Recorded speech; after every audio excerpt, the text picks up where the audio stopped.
Hello everyone, welcome back to STS, 사이언스, 테크놀로지, 이코노미, 스트래티지 등을 고민하는 곳입니다. 삼성전자와 하이닉스의 메모리 반도체, 한국의 명품입니다. 이거 못지않은 것이 이 K조선의 명품 선박들이고요. 현재는 단연 그 명품 LNGC, 액화 천연가스 운반선이라고 생각합니다. 이 LNGC 가격이 최근 2년간 달러로는 대략 한 32% 올랐고요. 원화로는 대략 한 70%나 올랐습니다. 달러 상승과의 차이는 바로 환율 상승 효과입니다. 이 시간에는 이런 그 가격 상승 효과, 그다음 무역 수지 개선 효과, 요걸 중심으로 좀 자세히 보려고 합니다. 한국이 지금부터 잘 하면은 일본과 중공을 넘어서 세계 1등 외환 보유국가 될 수도 있겠다 하는 이런 인사이트를 나누려고 합니다. 한국거래소에 수주 공시된 실제 자료 기초로 제가 조사한 바로는 20년 12월 한 척당 1억 8,650만 불, 당시 환율이 1,090원이었습니다. 그래서 한국 돈 2,040억 원의 수주를 했는데 22년 10월 11일 이게 최근 데이터인데 현대사모가 수주한 게 이제 사상 최고가인데 2억 4,697만 불, 환율은 1,404원, 그래서 한국 돈 3,468억 원입니다. 그러니까 한국 돈으로는 백값이 70% 올랐고요. 달러로는 32.4% 올랐고요. 그 사이에 환율은 28.8% 올랐다는 겁니다. 그래서 이 정도면 말입니다. 인플레이션 해지로는 LNGC가 최고 중에 최고 아닙니까? 사진 한번 보십시오. 그동안 메모리 반도체는 가격이 하락했고요. 지금도 계속 하락 중입니다. 금값 보십시오. 하락입니다. 하락. 네? 일단 최근 1년치 그 추세만 캡처를 했는데요. 그 다음 기름값도 보십시오. 올랐다가 도로 내리고 있습니다. 네? 그런데 LNGC는 더 오를 것 같습니다. 더 오를 것 같습니다. 네? 근거는 말이죠. 많이 있는데요. 근거는 많이 있는데 우선 대표적인 게 요겁니다. 용선료입니다. 용선료. 이미 여러 번 그 영상에서 다루었는데 LNGC 용선료가 대략 한 두세 달 전에는 일당 7만 불 했습니다. 이게 지금 일당 45만 불 선이다. 이게 지금 최근 기사입니다. 한번 보십시오. 네? 이게 말이죠. 컨테이너 선박 용선료하고 컨테이너 운임지수가 지금 대폭락한다는 사실은 알고 계시죠? 예, 그것과는 지금 정반대입니다. 그런데 이제 이 선박은 거의 대부분 수출용이잖아요. 수출용. 이거는 물건값은 달러로 받아서 비용 지출은 거의 대부분 원화로 합니다. 달러로 수입하는 원재료나 부분품, 가령 뭐 엔진 관련되는 것이나 화물창이 대표적인데 여기서 화물창 로열티가 좀 아깝긴 하지만 크게 보면은 이거 무시해도 된다고 봅니다. 저는 지금 세 발의 피라고 봅니다. 그래서 지금 그 20년 1월 이후에 그러니까 20년, 21년, 22년 현재까지 한국, 조선 4개사 즉 삼성중공업, 현대중공업, 현대사모, 대우조선 이렇게 총 수주한 LNGC는 전부 197억입니다. 이거 제가 다 숫자가 헤아려서 파일로 관리를 하고 있습니다. 그러니까 맞을 겁니다. 원화로는 50.4조 원이고요. 달러로는 412억 불입니다. 원화는 수주 공시 당시의 가격이기 때문에 잔금을 달러로 받아서 원화로 산정하면은 상당히 올라가겠죠. 위에서 봤던 것처럼 상당히 올라갈 겁니다. 환율이 올랐기 때문에. 그래서 이게 이제 20년 4분기부터 본격적으로 수주가 시작됐기 때문에 이제 내년부터 본격적으로 선박 인도가 시작되어서 특히 내년 상반기보다는 내년 하반기 이후부터 집중적으로 선박 인도가 된다 이겁니다. 그런데 지금까지는 이 선박 수주 산업 그 계약의 어떤 그 특징이 헤비테일 방식이라고 하죠. 그것은 계약할 때 계약금 한 10% 받고요. 공사 진척 정도에 따라서 그걸 기성고라고 하죠. 그래서 아파트 짓는 거 건설 공사하는 거하고 비슷합니다. 그래서 중도금을 일정 부분 받습니다. 계약에 따라서. 그러다가 선박을 인도하면서 잔금 받는 게 거의 한 60%가량 된다는 겁니다. 그러니까 이제 지금까지는 그랬고 앞으로는 이 잔금 비중을 더 낮추겠다. 이런 방식으로 지금 왜냐하면 이제는 그러니까 조선사가 그 말을 할 수 있는 그런 입장이니까 뭐 갑이라고 할 수는 없겠지만은 하여튼 조선사 입장이 반영되는 분위기니까 이제부터는 계약금과 중도금을 좀 더 많이 받고 그 잔금을 좀 적게 받는 이런 방식으로 지금 그 개선한다고 하는데 하여튼 현재까지는 헤비테일 방식이라고 해서 저 412억 불의 잔금이 앞으로 한 60%가량 들어오게 된다는 겁니다. 그래서 퉁쳐서 산수를 하면은 지금까지 수주한 LNGC만으로도 앞으로 받을 달러가 얼마냐? 수주 총액 412억 불에 대략 한 60% 퉁치면은 거의 뭐 한 240억 불 정도 된다는 거 아닙니까? 이게 향후 한 2030년까지 계속 더 늘어난다는 겁니다. 2030년이라고 제가 말씀드린 거는 제가 이전에 이 금년 초에 2030년까지 LNGC가 수주 금액을 제가 예측한 게 있지 않습니까? 그걸 근거로 지금 2030년까지 일단 말씀드린다는 겁니다. 그래서 이제 구체적으로 23년과 24년에 들어올 잔금을 달러로 산수를 해봤더니 그림과 같습니다. 제가 그린 그림입니다. 그래서 23년에 대략 한 19척 인도를 해주고 잔금으로 대략 한 23억 불 받을 것 같고요.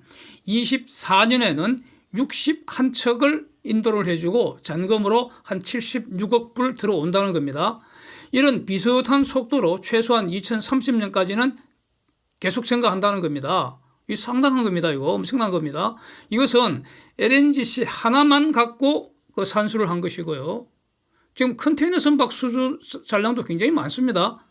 초반에 2020년에 그때 그 슈퍼사이클 돌아갈 때 컨테이너 선박부터 시작을 했으니까요. 그렇고 해양 플랜트는 아직은 없는데 분명히 금년 한 4분기에 이제 한 2달 반가량 남았죠. 수주 시작되리라고 저는 기대를 합니다. 그래서 이런 상황에서 한국 조선업 분기별 수주 현황을 한번 보십시오. 조선업 분기별 수주 현황, 저게 조선업 전체에 앞으로 들어올 달러를 산정할 수 있는 기초가 되는 것이죠. 위에서 봤던 저 240억 불이라는 것은 LNGC만으로 계산한 것이고요. 그렇습니다. 그런데 여기서 관세청이 발표한 최근 수출입 통계 한번 보십시오. 10월 1일부터 20일까지입니다. 그래서 어저께 발표한 것이죠. 무역수지 적자가 지속되어서 이 무역수지 적자는 말이죠. 한국만의 문제가 아닙니다. 이거는 오해하시면 안 됩니다. 한국만의 문제가 아니고요. 지금 글로벌 인플레이션 때문에 미국의 금리를 빨리 엄청난 속도로 올려버리니까 달러 강세 때문에 상대적으로 달러 이외의 모든 통화는 다 약세입니다. 그래서 원화의 약세를 반영해서 지금 무역수지 적자가 이제 발생한 것이고요. 일본은 한국보다 훨씬 더 심각합니다. 일본은. 그래서 하여튼 한국은 금년 누적 무역수지 적자가 마이너스 338억 불인데 이게 이제 작년 같은 기간에는 플러스 225억 불이었으니까 그래서 무역 부분이 경상수지 감소에 기여한 한계 효과, 마지널 이펙트는 무려 563억 불이라는 겁니다. 그래서 지금 이게 목적이 아니고요. 부문별로 한번 보면은 가령 반도체 한번 보십시오. 반도체 수출이 그러니까 10월 1일부터 20일까지 55.7억 불인데 반도체 수입이 무려 43.2억 불입니다. 그래서 한국의 명품 반도체 무역수지 흑자 기여하는 규모가 10월 달에 20일 동안 기여한 게 지금 12.5억 불에 불과합니다. 그래서 물론 이제 좀 있으면 연간 전체로 이제 데이터가 나오면은 그때 다시 한번 분석을 하겠지만 하여튼 요즘 저런 모습입니다. 그런데 여기서 또 주목해야 되는 게 반도체를 지금 55.7억 불 수출하기 위해서는 장비 수입이 불가피합니다. 장비 수입입니다. 장비 수입액이 무려 10.4억 불이나 됩니다. 반도체를 수출하기 위해서는 반도체 장비 수입도 반드시 해야 하는 거 아닙니까? 물론 우리도 반도체 장비 수출도 하긴 합니다. 그런데 하여튼 반도체 수출의 무역수지 기여 효과는 위에서 봤던 12.5억 불보다는 훨씬 더 줄어든다는 겁니다. 그런데 선박은 대략 수주 금액의 거의 대부분 그대로 무역수지 흑자에 기여하는 그런 거라는 겁니다. 이런 품목은요, 선박 외에는 없을 것 같습니다. 선박 외에는 없을 것 같습니다. 이거 얼마나 좋은 수출 산업입니까? 그래서 게다가 여기는 앞으로 기술 혁신할 여지도 굉장히 많다고 봅니다. 그래서 매우 중시해야 된다. 이런 생각을 더욱 가지게 됩니다. 그런데 이제 이 선박 매출이 이제 내년부터 가속적으로 매출이 급증할 예정이라는 겁니다. 그래서 2030년까지 반도체 등 기존 어떤 수출 주력 품목이 평소 수준만 유지를 해주고요. 선박 수출이 이제 급증을 하게 된다면 한국은 또다시 대규모 무역수지 흑자 전성시대가 올 것 같다는 겁니다. 이렇게 예상할 수 있습니다. 전제는 반도체 등 기존의 수출 효자 품목들이 자기 역할을 해준다. 이게 이제 전제가 되어 있죠. 다른 제조업이 망가지면 안 됩니다. 당연히.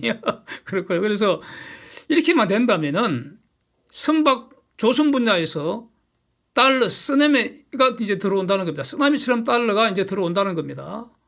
그래서 한국의 외환 보유고 1조 달러 넘기고 일본 제낄 수 있다는 겁니다. 일본은 외환 보유고 1조 달러 밑으로 추락할 가능성이 저는 매우 높다고 봅니다. 그 근거는 별도 영상에서 이제 말씀드려 보겠습니다. 지금 미국을 선두로 해서 핵심 유력 서방 친구들이 지금 중공을 부숴버리려고 하는 것 같습니다. 지금 중공을 부숴라, 잘한다, 좋다, 그런 뜻이 아니고요. 지금 저는 객관적 사실을 말씀드리겠습니다. 미국이 한다는 거 아닙니까? 이렇게. 미국이 한다는 겁니다. 그러면 지금까지는 미국이 작정하고 하겠다고 하는 것을 막을 국가 없었던 것으로 보입니다. 물론 일부 미국이 스스로 중간에 물러선 경우는 있었습니다. 그건 예외겠죠. 그것도 미국이 원하는 대로 됐던 거 아닙니까? 지금 미국이 물러가고 싶으니까 물러간 거죠. 그래서 막을 국가는 없었다고 보입니다. 그러니까 중공 부숴버리겠다면 이제 부숴지는 것이죠.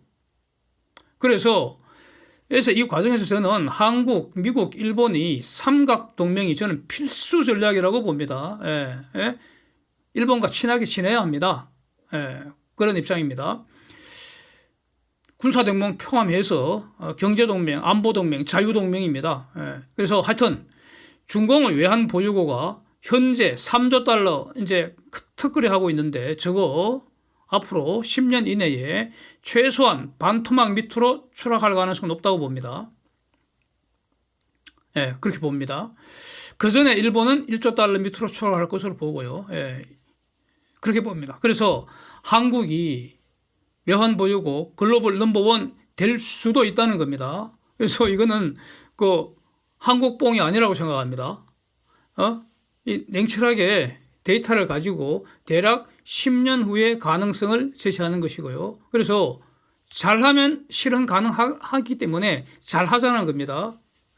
잘하기를 바라겠습니다. 하여튼 이런 분야 어떤 분석하고 하는 그런 활동 계속 하겠습니다. 영상으로 올리고 하겠습니다. 이 탄소 전쟁 시대라는 거, 에너지 전환 시대다. 본질은 석탄을 가스로 대체하는 것이다. 저는 이렇게 계속 강조를 하고 있습니다. 그래서 이제 가스 전성 시대라는 것인데 원자력 늘리고 경제성 있는 태양광, 경제성 있는 풍력을 이제 늘려가는 것인데 이거는 글로벌 현상이고요. 한국에서 태양광 풍력은 저는 경제성이 매우 의심된다 이런 말씀도 여러 번 드렸는데 문재인이 약탈 정권, 문재인이 사기 도적 정권 그 시대에는 태양광 풍력을 집단 도적질의 수단으로 악용을 한 거 아닙니까? 그래서 매우 이제 지금 분노하는 입장이고요. 그래서 반드시 집단 도적 때 한 놈도 남김없이 한 년도 남김없이 모조리 색출 처단하고 도적질한 돈 모조리 환수하고 법정 최고형으로 가석방 없이 노역질로 엄격히 집행해서 죄값을 치르게 해야 한다. 저는 이런 입장입니다. 그렇고요.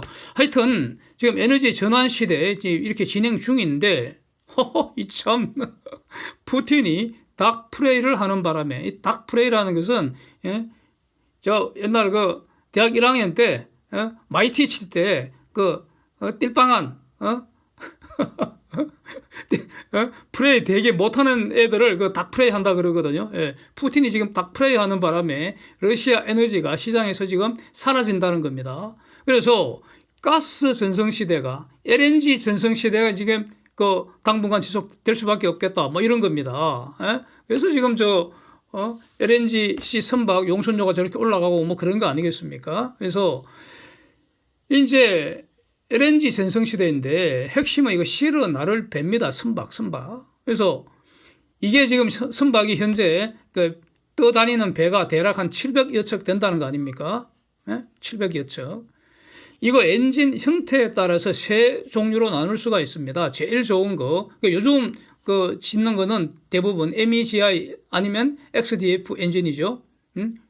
요거는 별로 없고요. 요즘 만드는 밴들이 대부분 저런 최신 엔진을 쓰는 것이고요. 그나마 쓸만한 것이 TFDE 엔진이나 DFDE 엔진인데 지금 가장 많은 게 스팀 터빈 사용한다는 겁니다. 이 스팀 터빈 이거 완전 구닥다리죠. 털털배입니다. 이거는 속도 느리고 온실가스 마구마구 뿜어내고요. 효율은 그냥 낮고요. 뭐 이렇습니다. 그래서 현재 떠다니는 가스 운반선 대략 한 3분의 2는 조만간 순차적으로 교체가 불가피하다는 겁니다. 이거 여러 번 말씀드렸죠. 그래서 이와 관련된 영상이 이전에 올린 영상이 굉장히 많이 있습니다. 이제 참고하시면 되겠고요.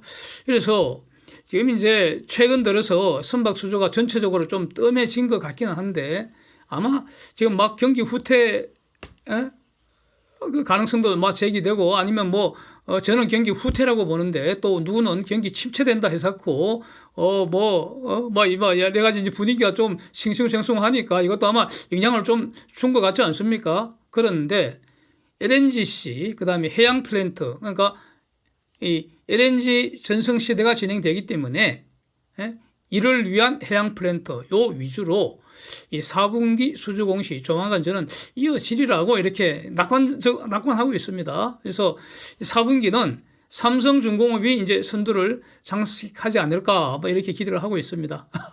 네. 그래서 하여튼 꾸준하게 구독해 주시고 또 후원해 주신 모든 분들께 감사의 말씀 드립니다. Thanks for watching. See you next.